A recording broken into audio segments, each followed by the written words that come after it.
So I'd like to clarify strategy. We're coming to an end here, right? Winding down, which is really good, being wound, rather than being wound up, it's good to be winding down as we come to the end. And the strategy is here, living in this intellectual environment. Whatever one's specific beliefs, whether one is a devout Christian or agnostic or atheist, Buddhist and so on, what is in the air, by way of the media, academia, government policy, and science, of course, is materialism. It's just everywhere. East and West, Christian countries and none. And the one thing to do about materialism is get over it. You know, it's like a cold. You don't debate with it, just get over it. You know? And not just by getting clubbed over the head with, ridicule of materialism. I mean, smart people, many smart people embrace it. But by looking very closely and using intelligence to see, does it really stand up to analysis? It's a very simple question. But when you see, what do you people have to say? Okay, you're skeptical about religion, join the club, big deal. What is your position? Right? What's your position? So you're not dualist, fine. Okay, what are you? What is your position? I've been looking at this for 25 years. Their actual position is cornflakes. It's just, has no substance to it. It all falls apart. Every single view I've seen, I think I've seen them all by now. I've been paying attention for 25 years. It's just so flaky, so circular, so utterly unsubstantiated by any kind of empirical evidence. Look, I'm saying that because I've been looking for 25 years. To me, it's just like a joke. But if one wanted to enter this path, if one wants to have any chance of really setting on in a path, you can't bring this 1 ton of luggage with you, dragging on your heels of materialism. You can't. That's that's pulling the boulder with a silk scarf. It ain't going to work out, So you have to get over it. And people who don't get over it try to secularize Buddhism. Well, good luck with that. You don't have secularized Buddhism. You just have your own stuff, which for marketing purposes you like to call Buddhism. I don't know why else they call it Buddhism, because it's all their own fabrications. So it's useless for anybody who is sincerely interested in Buddhism, but it's more than useless. It's profoundly misleading. I think it's fraudulent. So I have no tolerance with that. If people want to follow a secular path, I have total sympathy with that. I just have no sympathy for misrepresentation. So with moving away from that myopia of thinking somehow everything that exists consists only of material phenomena and their emergent properties, just get over it, because it just has no credibility when you really look at it. And so then and a very good avenue for this, really grounded, no leap of faith at all, is just go right into the Pali Canon, where we're looking at the skandhas, we're looking at the body, we're looking at appearances, we're looking at mental states. And it's just kind of like, wow, mental states are not physical, duh. And they don't emerge from physical, duh. And so now you're in kind of really healthy substance dualism. But it's a little bit more interesting than that, because again, space is not material, time is not material, information is not material. So to stop at dualism like Descartes did is kind of like, come on, keep moving. It's pluralism. It always has been. But without yet necessarily challenging reification. Reification's a tough one. It's a tough nut to crack. The appearances shout at us that everything exists from its own side. They shout at us. So, but at least to have a more flexible, more spacious worldview than somehow reducing your own existence to chemical scum. I'm going to remember that from Stephen Hawking. To get over that, because it's so dismally depressing. And of course, simply stupid. Those two are pretty much a knockout punch. So to move to this kind of realistic pluralism or pluralistic realism, big step in the right direction. That is in fact where Theravada Buddhism is. And there's been a lot of benefit there. But then we cross over the watershed over into the Mahayana and now into the Dzogchen teachings.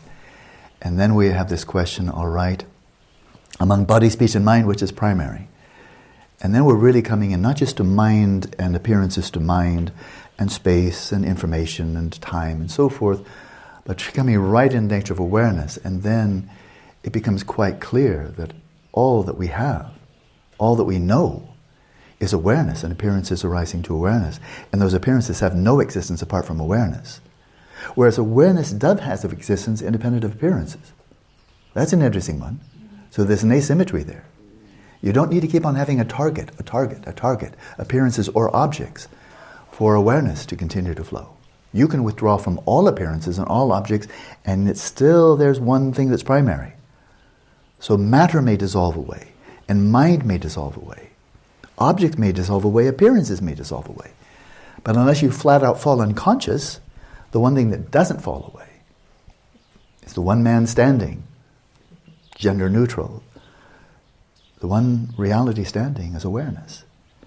So then we go from what William James called monism, which is scientific materialism, everything boils down to one kind of entity, matter, to pluralism, and then we come back to Chittamatra, mind only, or awareness only. We're back to monism again. Only awareness and the appearances to awareness. And so now all the ontological burden which had been on matter and its emergent properties, everything boils down to, right? And then, well, no it doesn't. Everything boils down to a plurality of phenomena, space, time, matter, energy, consciousness, information. And the list goes on and on. There's more than that too. So then it gets very kind of more spacious. But then all of those phenomena, space, time, matter, energy, and so forth, what are all of those? Can we sum that up? Yeah, appearances. And appearances to what? Awareness. And appearances have no existence apart from awareness. So we're back to simplicity again. From simplicity, a delusional simplicity, to a more spacious pluralism, and then withdrawing into a more profound monism, a simplicity, into that which is observing. So it's really Chittamatra now. It's around mind only. All of the ontological weight, all the burden of reality is no longer on just matter or no longer on a plurality of truly existent phenomena.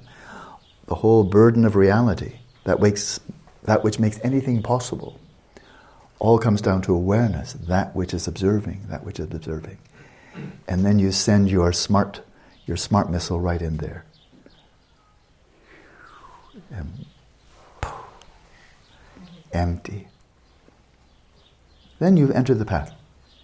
If you can sustain that with shamatha, then you've entered the path. That was it right there. Until then, it's a drum roll. It's moving towards.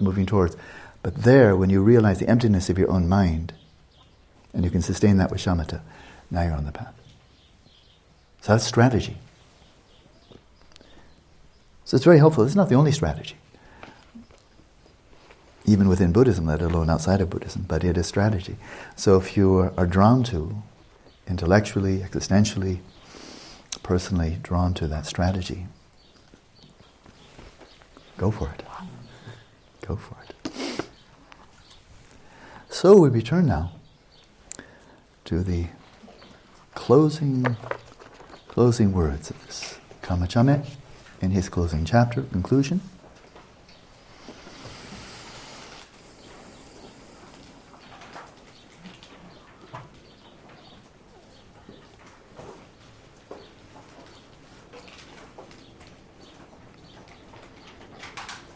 So we're down at the bottom of page 276. We finished all 6 of those 5-fold practices plus 1. And now, having completed that, what's left over? One can say, well, that was all. But what's left over is, what if looking ahead at the possibility that when you're actually on your deathbed, or you're mortally injured, or what have you, but where death actually is very imminent, and maybe you haven't realized as much as you might have aspired to. Maybe your life gets cut short, or maybe it just goes a bit bumpier and slower than you were hoping for. Things happen, those things we can't control. But when you're really looking at death, it's like you can reach out and touch the Lord of Death. Your death is right there in front of you. And you're thinking, well, maybe or maybe not, you've actually reached the path, and so forth. Looking ahead to that, what will fill your mind now? What fills your mind? Will that be, oh, I wish I had progressed faster. Oh, I wish I'd progressed farther. I wish I had realized this, that, the other thing. Will you be looking back on the half empty glass of your life, and with a sense, dissatisfaction, frustration, unfulfillment, Maybe now you can have some low self-esteem. You can throw that in as well. Cry practitioner, now you're going to die. Loser. Maybe we could do better than that. Okay? And that's what Karma Chagmé, the great scholar, the great adept, is now going to suggest. Okay? How do we avoid that conundrum? It's not useful. It's counterproductive. So it's very interesting, his approach here. He said, it is said that among the Buddhas there is no one but Buddha Shakyamuni, and among the Bodhisattvas there is no one but the protectors of the three families. And that is Avalokiteshvara, Manjushri, and Vajrapani. The archetypes, the personification of enlightened wisdom, compassion, and power. So in terms of real focus during this historical era, when you want to think of a Buddha, well, think of Buddha Shakyamuni. He's the one that brought this all to us. The Bodhisattvas, these three. Might we become them? Might we not only take refuge in them, worship them, make prayers of supplication, make offerings to them, and so forth, but might we become them? Do we fear the miseries of samsara? Now, a very interesting twist here. And again, I'll just interject a story I told before. I'm looking over at Kathy. Very early on, when I told Geshe Taige, I told him I'm concerned about it. I fear the miseries of the lower realms and so forth. And he said, no. Remember? No. You should be willing to go to hell realms. For the sake of sentient beings, don't fear hell. Be willing to go there. See, you think I'm tough. I'm a cupcake. I'm just a little sugar puff. Compared to my teachers, they were tough. Geshe Rabten, when I told him I like these persons. Not for you. No friends for you. Friends, not friends. Not for you. I go to His Holiness. Self-concern others. No, not for you. No self-concern, only concern for others. I'm a pussycat compared to my teachers. They were tough. Gyatran was no less tough. Tougher. The second last time I saw him, I told him, well, Rinpoche, what would you think? Maybe I just stop teaching and just go into solitary retreat. He said, I give you the finger. I'm quoting directly. You think he's referring to the middle finger. I think he's referring to that finger. That's much nicer interpretation. It's open to interpretation.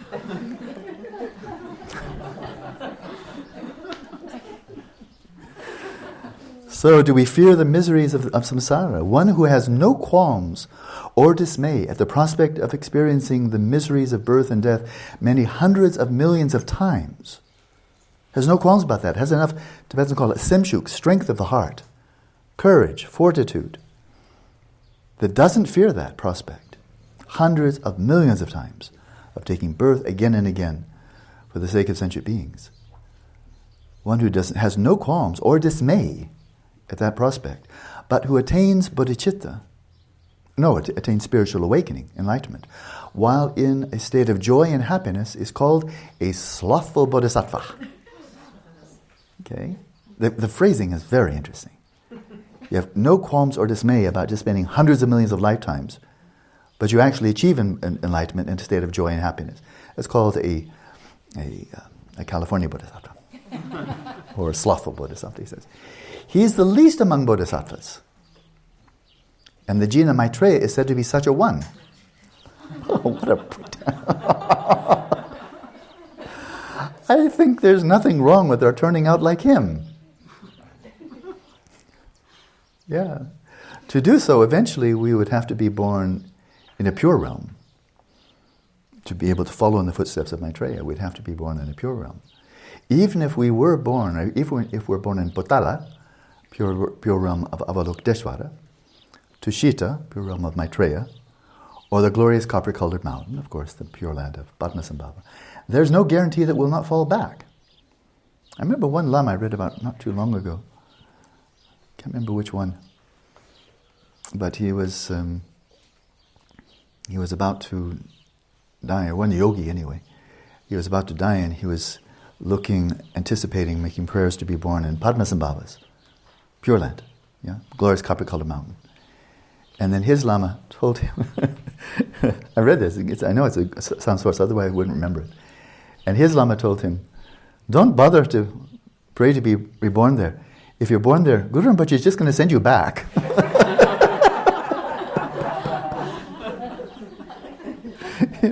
He's not going to punch your ticket. He says, nope, go back. And not because you're a reject, but go back and help people. Not that you're unworthy, because you don't even get there, right? If you don't have the virtue and so on. But he'll just send you back into service again, right? So even if you're born in a pure land, you may be sent back, fall back, what have you. It is said that one cannot take birth in other pure realms, such as Abhirati, until one reaches at least the first ground.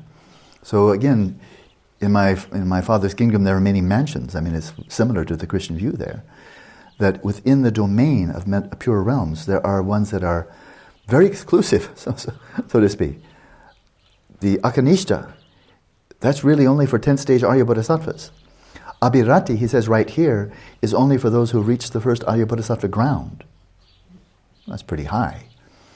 And so for different ones, they have to have different levels of realization for them to be viable as a place to be reborn. So Abhirati is one of the five Buddha fields of the five Buddha families. You won't be able to take birth there unless you've reached at least the first Arya Bodhisattva Bhumi. So even if one prays, one will not get there, for that is analogous to not reaching one's destination. Bodhisattvas who voluntarily serve the needs of sentient beings do not cringe at the miseries of the cycle of existence. We, on the other hand, so now he's stepping off his Dharma throne and coming down to where we live. We, on the other hand, fear the suffering of samsara. So if we wish to attain spiritual awakening in a state of joy and happiness without experiencing suffering, we should pray to be born in the realm of Sukhavati. If we pray to be born there, except in cases of sins of immediate retribution and the abandonment of Dharma, our birth there will be due to the power of Amitabha's prayers. So he's speaking classic Mahayana Buddhism here. There's nothing like Gagyur or Nyingma Galupa. There's nothing sectarian here. This is simply what it states in the Mahayana Sutras pertaining to Sukhavati, that this is why it's so accessible. But now, what was the frying pan there? Except in cases of sins of immediate retribution, these are killing out of malevolence, intentionally killing your mother, your father, and arhat, malevolently drawing the blood of a Buddha, or creating a schism in the ordained Sangha. Those five, the karma is so heavy that if you don't purify it, then you die and you don't even slip off to the bardo. Just the bottom drops out from where you are and it's straight down to a hell realm. And then if you abandon Dharma, well, you're not going to be born in Sukhavati if you've abandoned Dharma. So apart from those though, that's it. If you've not done any of those, and he says here, if you pray to be born in Sukhavati, our birth there will be due to the power of Amitabha's prayers. In other words, grace. We are reborn, if we are reborn, there will not have even the slightest suffering, and our joy and happiness will be abundant. We will be able to go miraculously to Abhirati. So it'd be like having a continent where the customs control in some countries is extremely tough, like within the EU, like England. Man, that's a pain getting into England. Every time they grill me as if I'm a criminal. Like, what are you coming here for? How long are you staying? You working here?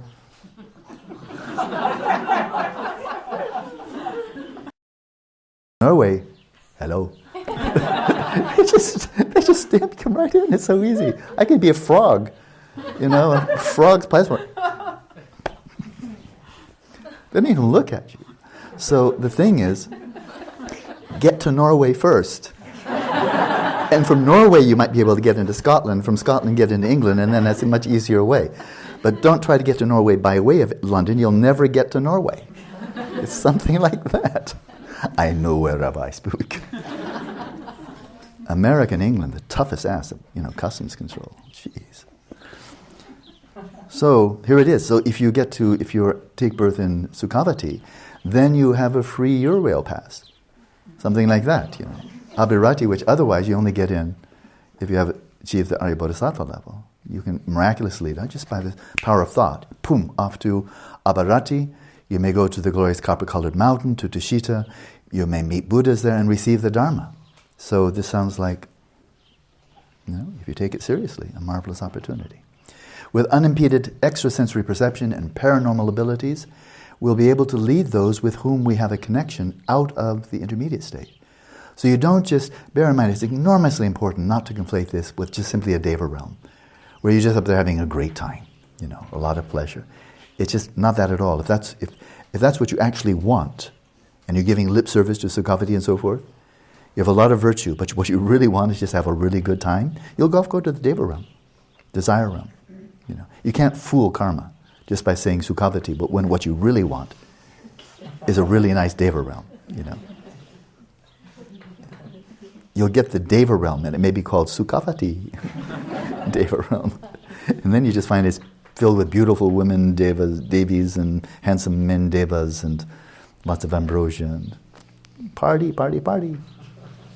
And that's what you want, that's what you get. So, but this is interesting, that while dwelling in Sukhavati, you have extrasensory perception and abilities. So for those people with whom you have karmic connection, I know this is a very significant issue for a number of you. For those people like mother, relatives, friends, spouses, children, and so forth, who may have passed away or are going to be passing away with a strong karmic connection, while dwelling in Sukhavati, you may be able to be you yourself, without coming out of Sukhavati. You may be able to lead those with whom you have a karmic connection out of the intermediate state. Guide them, manifest, again, a little bit like the moon reflecting itself in water. For countless hundreds of millions of eons.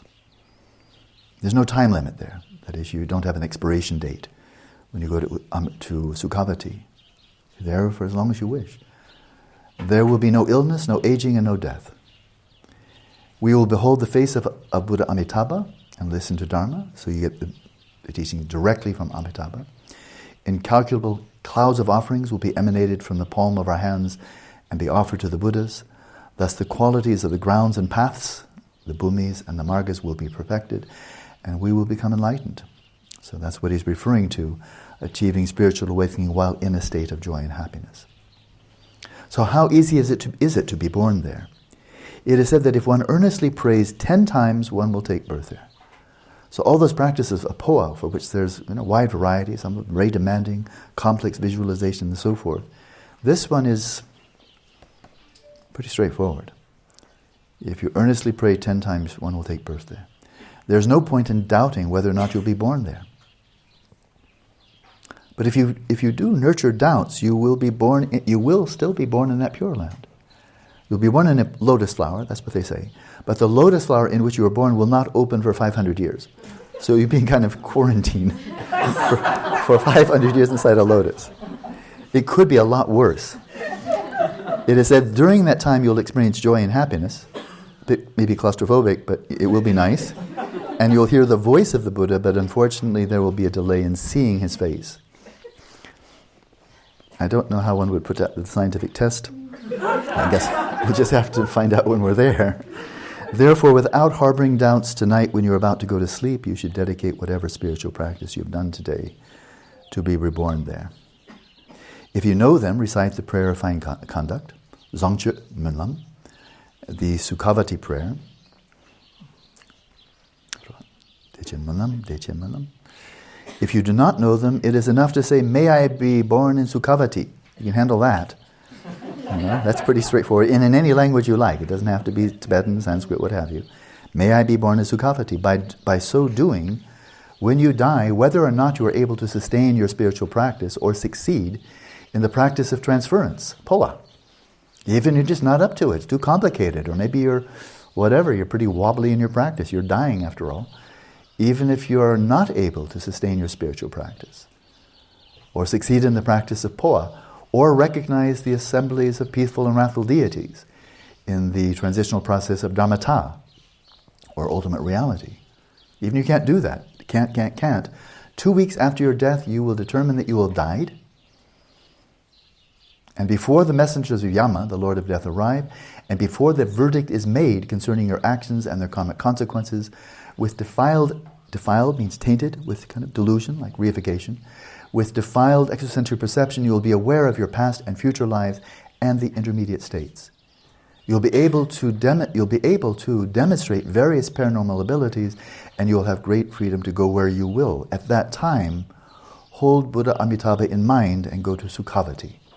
There is no doubt that you'll go there simply by thinking of it. So that's called prospective memory. Used a lot in dream yoga. It's used a lot in reference to the bardo when you're dying. So it's that simple. So in this regard, the Guru Yoga practice taught a couple of days ago, just visualizing Buddha Amitabha on the crown of your head. Real good preparation for that. We're creatures of habit. We can be creatures of good habits, which benefit us, creatures of bad habit, which harm us. Here's a really good habit. And so, there it is. This is one of those things.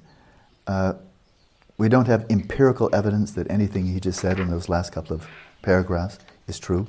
Nothing we can point to clearly that has really compelling evidence. We don't have any logical reasoning here. We can take it in context, though. Who said this? And he's not alone. It's actually the great adepts from all the traditions of Tibetan Buddhism, and they're all rooted in the Mahayana Sutras of India. And the great adepts of India, Atisha, Shantideva, and so forth, they all accepted this. So it's the softest type of knowing, the softest, the least robust, according to Buddhist epistemology.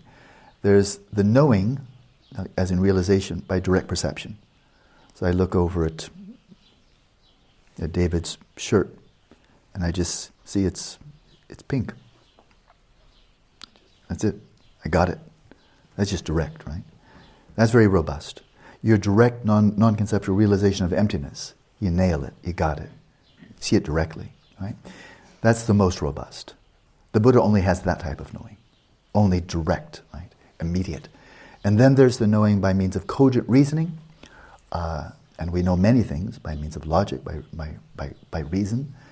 And that's robust, not as robust as seeing directly, but it's still robust. It can be transformative. And then finally and it's an interesting phrase, it's knowledge based on authority. And it's more than mere belief. Belief is easy. Some people believe in Santa Claus. People believe in all kinds of things for the flimsiest of reasons. So belief is cheap. But the third type of knowing is knowing based on authority. And so I've told a number of people, I was born in Pasadena. I don't know where my birth certificate is, but wherever it is, I'm sure that's what it says on it. Right? My parents told me that. They were there. I can be sure my mother was there. But if you ask me, like Trump asking Obama whether he's an American or whether he's a Muslim, can you show me, prove to me that you're born in Pasadena? I can't. I can't show you evidence, I can't show you reasoning.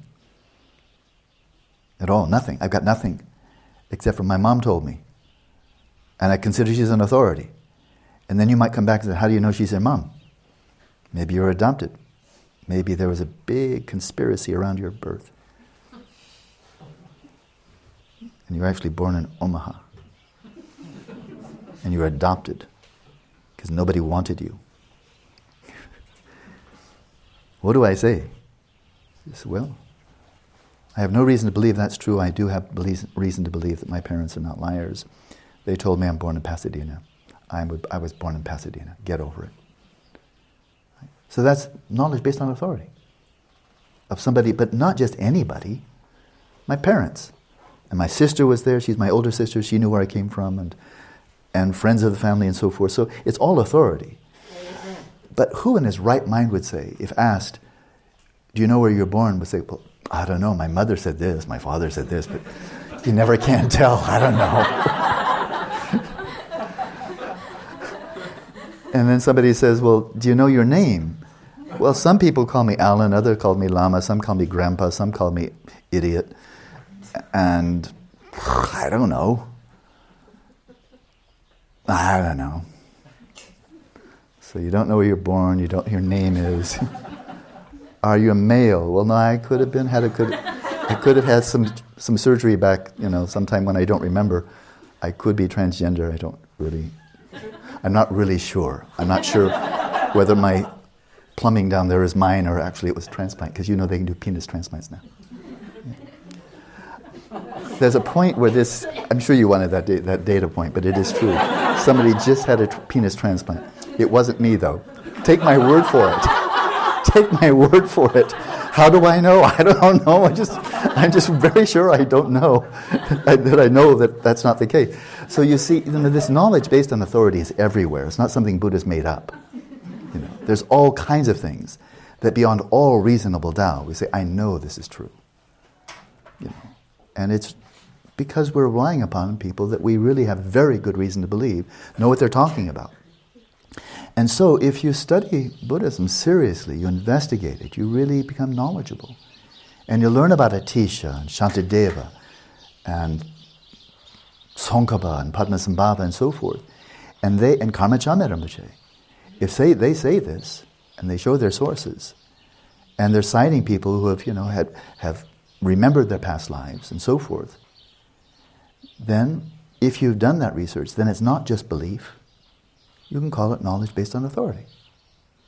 Right? If you've not done that, you may simply have belief. And that could be enough. If you have just enough belief that you do it, right? You do it, okay. 10 times sounds pretty easy to me. I'll do 10 times, And I need to do that when I fall asleep. Okay, why not? Small investment, potential big profit. Why not? It could be true. It might be true. Not quite sure. Do it. The worst that will happen is you'll wind up in a lotus for 500 years. Worst things could happen.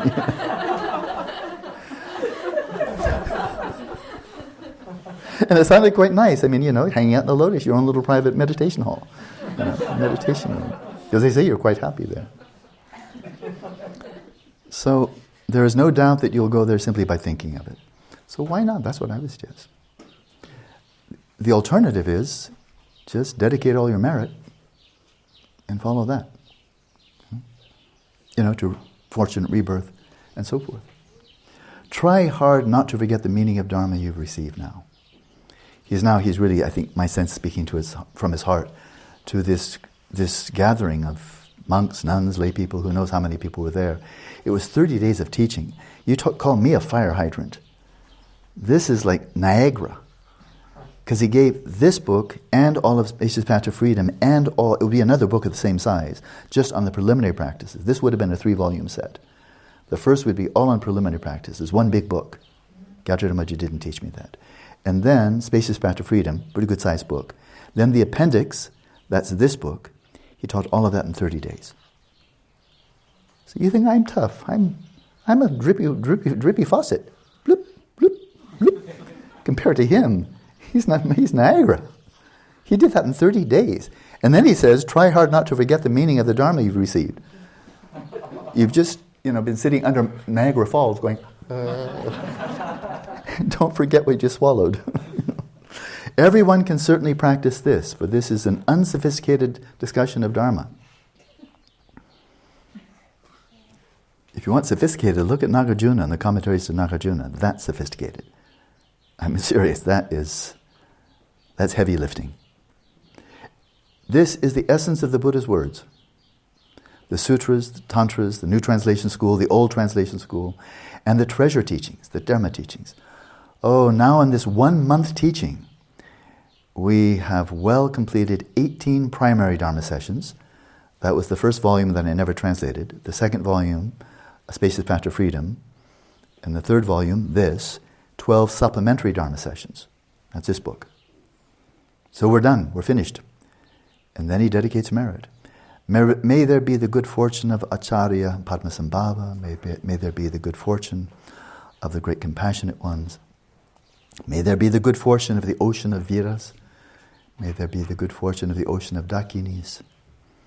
May there be the good fortune of the ocean of oath-bound protectors, the Dharmapalas. And then make extensive prayers of dedication. Utter verses of good fortune, scatter grain from your hands. This concludes this Dharma session, and he ends with his colophon. Amazing, this is a synthesis of the meaning of all the sutras and tantras of the new and old translation schools. The new is the Mahamudra, because he said this whole thing was about the union of Mahamudra and Dzogchen. The Mahamudra is firmly embedded in the new translation schools, above all the Kagyü tradition, new translation. Right? But then Dzogchen, of course, stems from the old translation schools, Nyingma. So this is the synthesis of the meanings of all the sutras and tantras of the new and old translation schools. This is a synthesis of the blessings of the new and old translations and the treasure teaching. This is a synthesis of practices of all the essential instructions on Mahamudra and Dzogchen.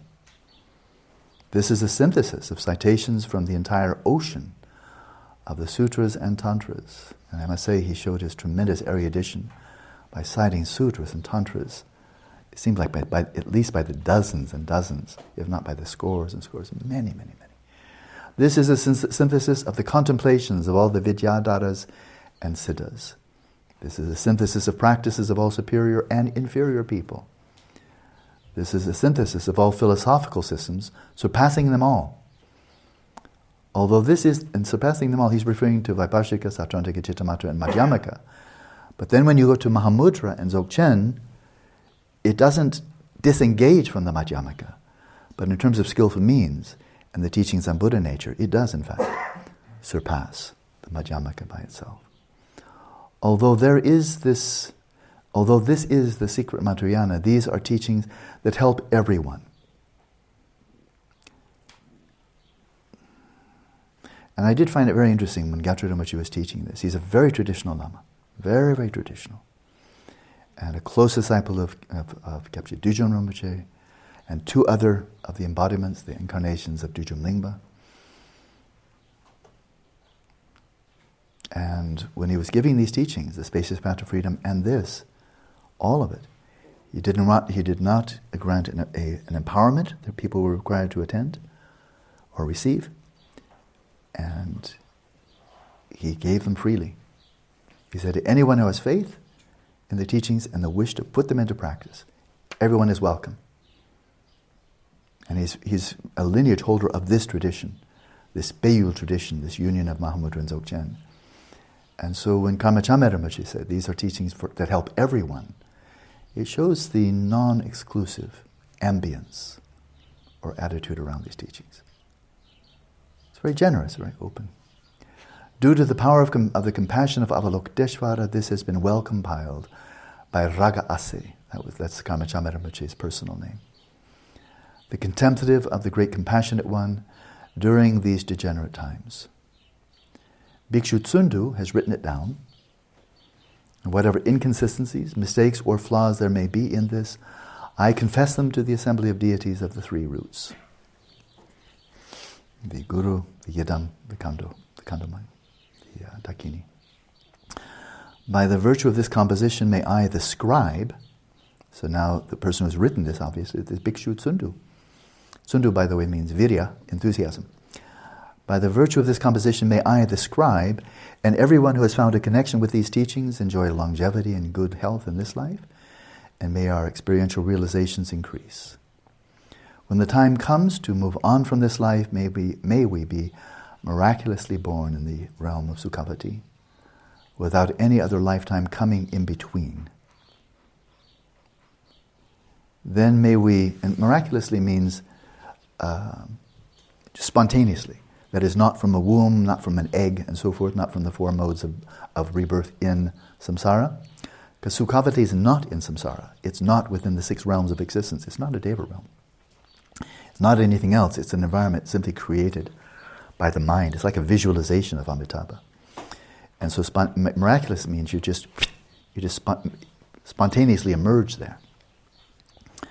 So may this occur without any other lifetime coming in between. So directly from this lifetime to that. Then may we please the protector Amitabha by making offerings, and in that corporeal existence, may we, that is, we're embodied, may we manifestly become enlightened. Once we become perfectly enlightened, may we emanate to fulfill the needs of the world for as long as space endures. As for the qualities of each emanation, may we have might, like 1 billion Vajrapanis, supreme wisdom like 1 billion Manjushris, paranormal abilities like 1 billion Padmasambhavas, and the unified capacity to fulfill the needs of the world like 1 billion Avalokiteshvaras. May the continuum of teachings of these instructions and their oral transmission, and the stream of meditative accomplishment, experience, and realization increase. And for 600 years, very interesting, for 600 years may they never degenerate but grow and flourish. Very interesting he would say that. 600 years. So this is written in the 17th century, so 18th, 19th, 20th, 21st. So hopefully another 200 years, if his prayer dedication comes true. That could be. May the Oceanic Assembly of Oath-Bound Protectors, including Ekajati and Mahakala, increase this Dharma and make it flourish. Protect those who practice this. May the only oceanic assembly of wealth deities, including Vaishravana, provide the necessities of life for those who practice this. May the assemblies of the 12 Dhritas, the 13 brother Sylvan gods, the 21 Upasakas, and local gods increase this Dharma and help it flourish. So a myriad of beings invisible. May they, he's just asking them, support people, support everyone who wants to devote themselves to this practice. Do not transgress your earlier oath and samaya. I think he's referring to these beings who are oath-bound, who have promised to protect the Dharma and those who are practicing it. He said he's kind of admonishing them, don't break your oath, don't break your samaya. You promised to protect Dharma practitioners, do it. With regard to teaching, attending, and meditating on this Dharma, if there are any enemies, obstructive forces, or false guides who create interferences, and anyone who adulterates this with their own fabrications, punish them immediately and severely. Does the power of the ocean, so in other words, we don't need to, just leave it in the hands of the higher-ups. Does the power of the ocean of oath-bound protectors exist or not? At that time, so he's really addressing them. He's kind of say, okay, you guys, do you have power or not? At that time, I shall watch. I'm going to see whether you live up to your oath. So bear that point in mind. In these instructions, do blessings exist or not? Practice as you are taught in the treatises, and this will be evident. Is this compatible with the meaning of the sutras and tantras or not? Look extensively into the new and old translations and the treasure teachings. Look in terms of the practice of the stages of generation and completion. A few friends who are prejudiced and have partial knowledge might possibly disparage this, but I have no remorse, for the sutras and tantras are my witness. May the glory of good fortune shine on, and may this be an ornament for the world. Mangalam. And that was all the colophon, or concluding verses by the scribe who wrote down the teachings of Karma Chagmé. It's very interesting that implies that Karma Chagmé was giving this orally, and somebody was just kind of writing it all down as he went. It's happened. It said, just a little bit of chit-chat, but when I was a graduate student, I was reading about Thomas Aquinas, and he would write like 4 or 5, 6 books at a time. But he would have a whole set of scribes, not just one. He'd be in a room with like 5 or 6 scribes, and he'd go to the first one, and then he'd orally tell them what to write down. And while he's writing, he'd go to the second one, the second book he's writing, simultaneously, and tell him the next paragraph. He'd go to the third, give him, and then fourth, fifth, however many, and then he'd come back, you finished? Okay, here's your second paragraph. He'd be writing 6 books at a time. There are some people who have big minds, bigger than we can imagine. He was one, Thomas Aquinas, very brilliant. Hola, so I think, yeah, we're finished. Naked awareness. But we're not out of time. And I wanted to share something very precious from Dujum Lingpa, that is from Padmasambhava, from the Vajra essence. A bit of pointing out instruction. Could be helpful. So, we had a little taste of this earlier, when there's that one section where he's like a surgeon coming in and making very precise incisions. And the one we looked at previously was the very sharp, clear, incisive distinction between conditioned consciousness and primordial consciousness. So you have that, right? You can always refer to that. Very good to do so. There's more. There are a number of distinctions that he drew, It's Padmasambhava, conveying this clarity by way of Dujung Lingpa. And here's one I thought I would share with you this afternoon.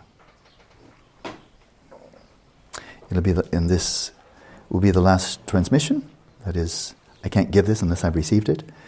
This is the oral transmission, the commentary, and a very vital point from the Vajra essence.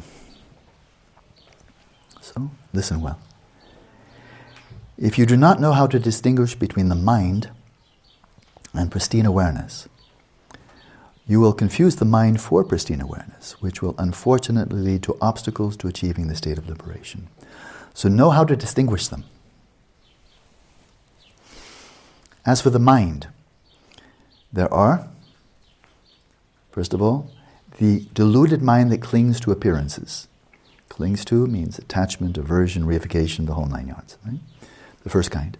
Deluded mind that clings to appearances, first. Secondly, the mind that seeks the path by way of negation and affirmation. This is to be done, not to be done, to be embraced, to be abandoned. That's the second. The mind that seeks the path by way of negation and affirmation. And third, the mind that takes consciousness as the path. So we have these three. Now he's going to unpack each of these three, and then he'll go on to pristine awareness. Clear, yeah? I think perfectly clear. So first of all, the deluded mind that clings to appearances is the ordinary mind of sentient beings who do not seek the path and who do not see an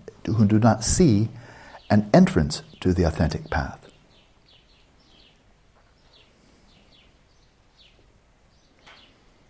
So that's probably pretty safe to say most people. They're not seeking a path, except a path to maybe have a happy life. The strategy being get a good job, find the right partner, have a healthy family, have a good house, life insurance, and so forth. But the notion of seeking a spiritual, but doesn't even come to mind. If you say, "Are you seeking a path?" They say, "What? Do you think I want to go to Florence? What are you talking about? What path?" And they do not see an entrance to an authentic path. The very notion of authentic path doesn't mean anything at all. So there are people like that. They're deluded. It's a deluded mind because they want happiness, but they don't know the true causes of happiness, so they're not cultivating them. They want to be free of suffering, but they don't know the true causes of suffering, so they're not giving effort there.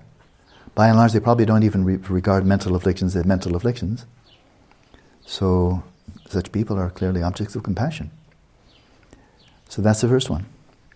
Then we move on, the mind that seeks the path. So I think you all resonate with that, otherwise you probably wouldn't be here. The mind that seeks the path is said to take the mind as its path, or take the mind onto the path, my later translation. For in this case, the mind observes the mind. Thoughts are observed with a conceptual mind. So this is certainly how it is when you first start doing the practice. You're not really viewing it from pristine awareness, or even from the substrate consciousness. It's one part of the mind observing another part of the mind. It's in the mix, right? That's how it is. You're observing thoughts with a conceptual mind. That's the way it is. But then, gradually, your observation of thoughts, image, and so forth becomes less and less conceptual. But when you start, it's the mind, observing thoughts with a conceptual mind. And you seek the path of merely arousing pleasure and pain through intellectual fabrications, doing stuff with your mind. What can I do? Oh, I had a really bad day. I should probably practice the 4 immeasurables. Oh, I had a bad day. I should probably go into the infirmary. Oh, I had a bad day. I think I'm going to go for a walk. I had a bad day. I want to watch television.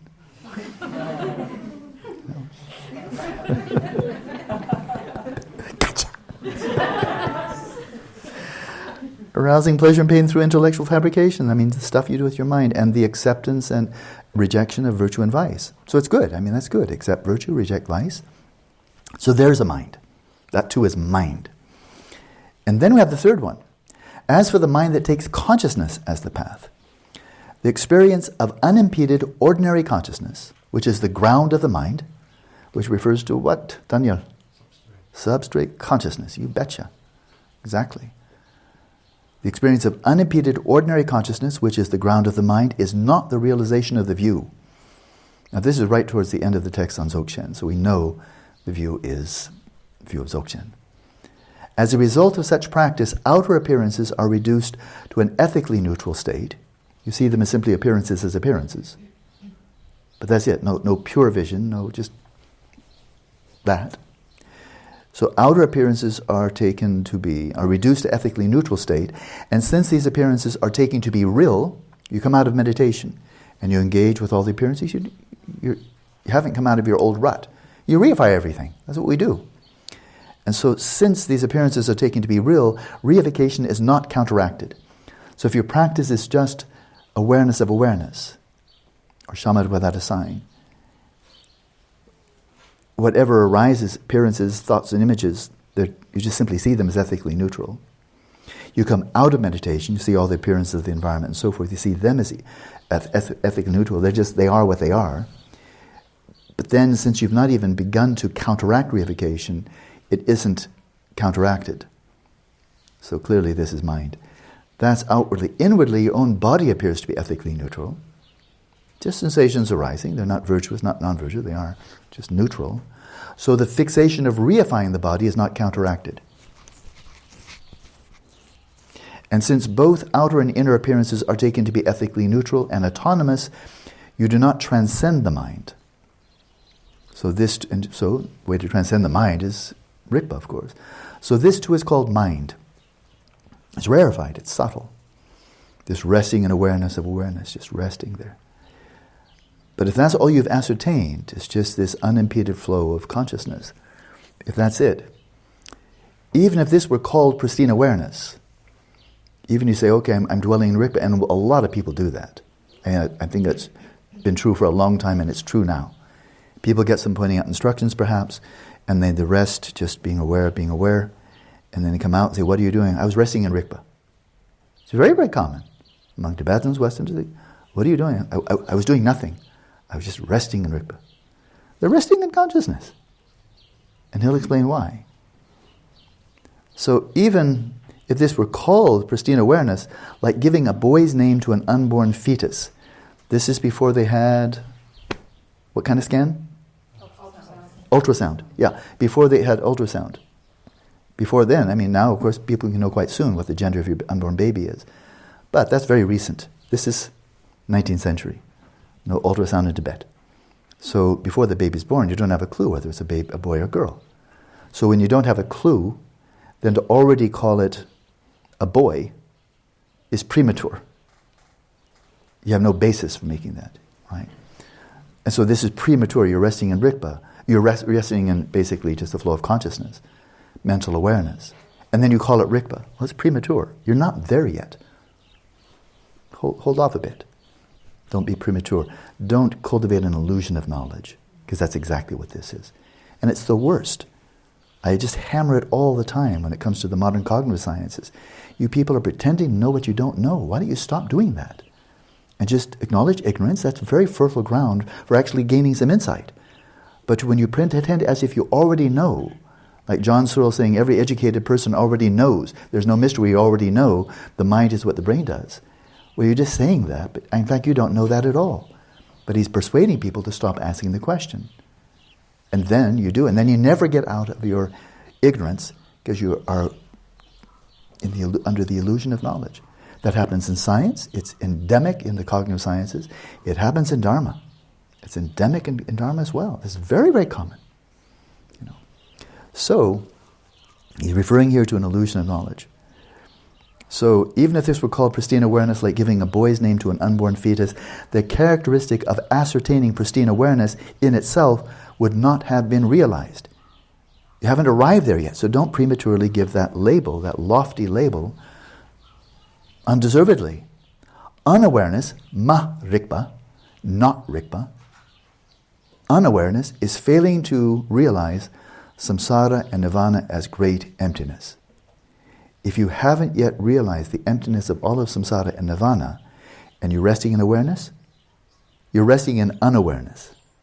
Not rikpa, you're resting in not rikpa. You're not resting in rikpa. This is really clear. This is not an interpretation of what I'm saying. I'm saying what he's saying, just making it more emphatic. And that is, if you've not realized the emptiness of all phenomena and you're simply resting in awareness, great. You're resting in the substrate consciousness at best, or simply the continuum of conditioned consciousness. So unawareness is failing to realize samsara and nirvana as a great emptiness. The terms awareness and unawareness, rikpa and ma-rikpa, are known conventionally. How do you determine the distinction between the two? By way of their respective functions. If you're resting in ma-rikpa, in the sense of being unaware of the empty nature of all phenomena, such that as soon as you come out of meditation, you reify everything, and you're probably reifying awareness while you're resting there, then that has the function of perpetuating your samsara forever. If you're resting in rikpa, as in pristine awareness, as in realizing the emptiness of all phenomena and realizing it from the perspective of rikpa, that liberates you. So that's a big distinction, and that is a distinction. It's a functional distinction. It's not just ideological or dogmatic or concepts or words. It says, one does this, well, one does that. This doesn't liberate you ever, and this liberates you very quickly. Therefore, this is called unawareness, that's called awareness. Very clear, yeah? Completely pragmatic. So that's mind, 3 levels, right? So you'll all have this. I've already said it to Claudio and to Sangye. So you can review this, really worth reviewing. As I said, this is the last thing I'll offer you in terms of oral transmission for this retreat. So we're ending on a very clear note, I think. And now Rikpa. Pristine awareness first establishes everything included in the phenomenal world of samsara and nirvana as emptiness. That's the critical point. If you not realize that, you're not resting in Rikpa. You can practice chok-chok, letting be, open monitoring, open presence, for eternity. You're just sitting there in the jacuzzi of your mind. You know. And you're calling yourself a Dzogchen practitioner and saying you're resting in Rikpa. Well, this is Padmasambhava, so if you find a better authority, go for that one. This is good enough for me. The reflections of the planets and stars in the ocean have no existence apart from the ocean, yet they are of the same nature as the displays of the ocean. Likewise, rainbows in the sky have no existence apart from the sky, yet those appearances are of the same nature as the displays of the sky. In the same manner, pristine awareness is actualized by correctly recognizing that things appear even though nothing exists from the side of the appearances, and that all appearances of the physical world and their sentient inhabitants have no existence apart from the grounds Sugatagarbha, while those appearances are of the same nature as the displays of the grounds Sugatagarbha. That's an enormous sentence. I'm going to read it one more time. Because he's showing the two-step. That is, you must realize all appearances of samsara and nirvana, all of them equally, empty of inherent nature. But in addition to that, you observe that they have no existence apart from the ground Sugatagarbha, which means that, of course, all of these are equally, whether it's the most tremendous evil in the world, the most intense pain or anguish in the world, or the most sublime virtue and bliss in the world. All of it equally has no existence apart from the Sugatagarbha. They are all equally displays of Sugatagarbha. And that's evident only from the perspective of Rikpa. To try to imagine that, to rationalize that, to believe that from a relative perspective of mind, it's just to tie your mind into knots. You're not going to get there with evidence, you're not going to get there with reasoning. Don't even try. It makes sense only from perspective of Rikpa. So don't try to nail it before you get there. You won't. You'll just be like having a nail gun and putting it into your forehead. Just give you a headache. So I'll just read that one once again, a big sentence. In the same manner, pristine awareness is actualized by correctly recognizing that things appear even though nothing exists from the side of appearances, and that all appearances of the physical world and their sentient inhabitants have no existence apart from the ground Sugatagarbha, while those appearances are of the same nature as the displays of the ground Sugatagarbha. Like the dawn breaking in the sky without need for meditation, once you're resting in Rikpa, without need for meditation, without need of doing anything, Like the dawn breaking in the sky without you doing anything about it. You don't need to help it, right? Like the dawn breaking in the sky without need for meditation, you comprehend samsara and nirvana as being totally subsumed within great enlightenment, having no existence outside of Dharmakaya. Without need for investigation, there is your own awareness, without grasping, that all of samsara and nirvana is like the reflection of the planets and stars in the ocean. Without need for modification, there is natural liberation in the absolute space of the ground, the great purity and equality of samsara and nirvana. Without need for objectification, there is a spacious dissolution into the great expanse, with no object, obstruction, or intentionality. In this way you experience and gain mastery over the inexhaustible ornamental wheels of the enlightened body, speech, mind, qualities, and activities of the Jinas and Jinaputras of the three times. Gain mastery of enlightenment itself with all of its qualities. Ultimately, simply by identifying the Dharmakaya, pristine awareness that is present in the ground, you gain power over the life force of samsara and nirvana. This is not a discussion of receiving empowerment through such things as water and symbolic pictures that are used as methods to awaken the mind. Rather, you know you have obtained the empowerments of the Jinas and Jinaputras and the oral transmissions of all the writings that emerge from primordial consciousness, pristine awareness. Thus you have already simultaneously obtained all empowerments and oral transmissions.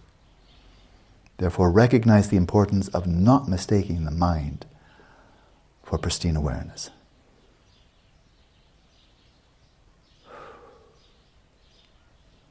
So in essence, that last paragraph, just saying, if you're dwelling in Rigpa, then you receive all the empowerments and all transmissions from Rigpa itself. Rigpa, after all, is the source of all the empowerments and all transmissions, and you're tapping into the source. So there's the ultimate self-empowerment.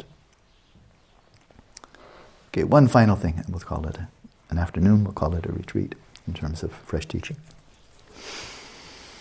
One final distinction. And from your Margavatan, the proponent of path, this is spot on.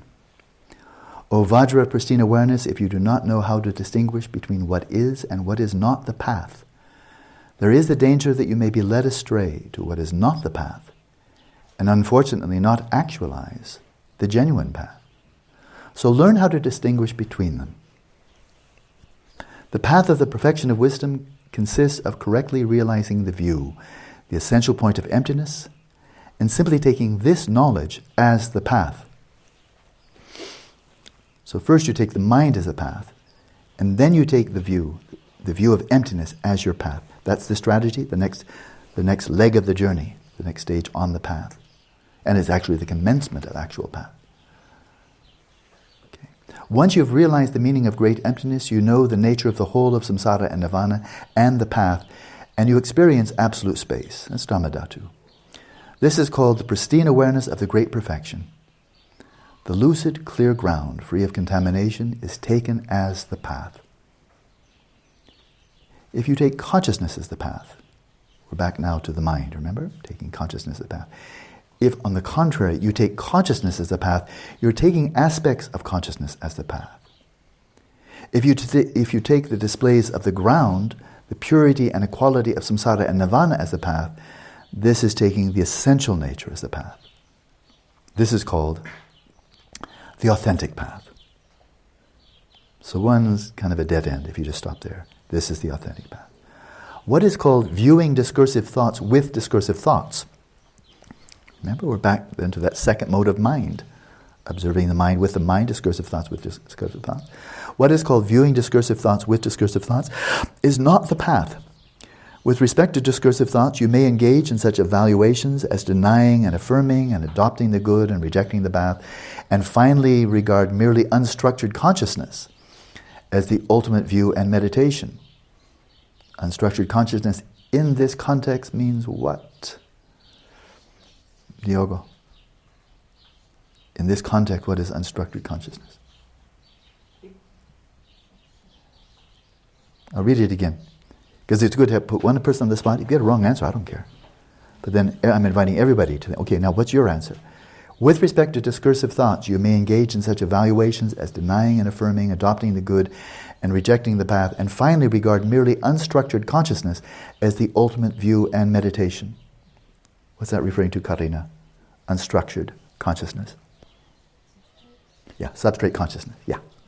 By this context, as I said so many times, that could mean a lot of things. It could be Dharmakaya, it could mean a lot of things. But not here. By context, it can only refer to your heavily crystallized psyche, your coarse mind, having dissolved into the relatively unstructured state, which is not human, male, female, has no ethnicity, and so forth. It's melted, quasi-melted, into the substrate consciousness. So you may think, you may regard unstructured merely, and he said merely, okay, merely means a lot. Nobody ever says merely Rigpa. Right? So you finally, when you come to the conclusion, maybe you've settled the mind in its natural state, eureka, it's blissful, it's luminous and non-conceptual, Dharmakaya, I've arrived, thank you, you plant your stake, I'm a Vidyadhara. Okay, you may regard this substrate consciousness as the ultimate view and meditation, but that is not the path. Even if you take the creative expressions of the mind, now the effulgences of substrate consciousness, even if you take the creative expression of the mind and the essential nature of the mind as the path. Essential nature of the mind is substrate consciousness. Since the mind is the basis of delusion, this is the ground state of samsara. Not the ground state of samsara and nirvana, it's just the ground state of samsara, right? Since the mind is the basis of delusion, you will certainly not transcend the three realms. So that is not the path. And I don't know how he could have said that more clearly. So there we are. Emaho. Enjoy your evening, and I'll see you tomorrow morning.